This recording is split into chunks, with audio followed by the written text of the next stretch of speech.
In this video, you'll learn how to disable Microsoft Bookings by removing specific meeting types from your bookings page. This is useful if you no longer want people to schedule certain kinds of appointments with you, or if you're cleaning up old meeting options you don't use anymore. First, make sure you're signed into your Microsoft account in a web browser, then open your Microsoft Bookings page. This is usually the public-facing page that your clients, co-workers, or students use to book time with you.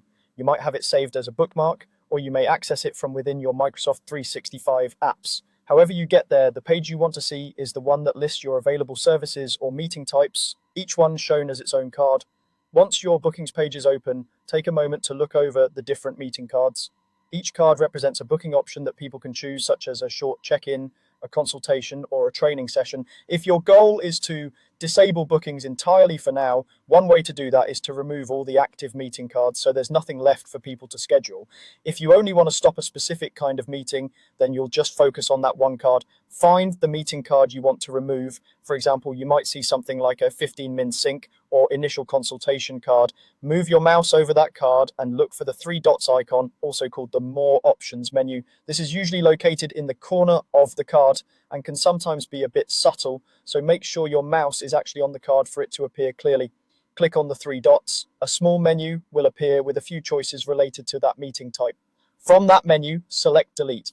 When you choose Delete, Microsoft Bookings will ask you to confirm that you really want to remove this meeting option. This is because deleting a booking type is permanent for that card. Once it's gone, people can't choose it anymore, and you'll need to recreate it from scratch if you change your mind later. Confirm the deletion when prompted. After you confirm, the meeting card will disappear from your bookings page. That specific meeting type is now disabled and can no longer be booked by anyone who visits your page. If your aim is to effectively disable Microsoft Bookings altogether, repeat this same process for every meeting card on the page. Go to each card, open the three dots menu, choose Delete, and confirm. When you've removed all the meeting cards, visitors to your bookings page will no longer see any options to schedule with you. Depending on your configuration, they may see an empty page or a message indicating there are no services available. To double check that everything is set the way you want, open your public bookings link in a private or incognito browser window.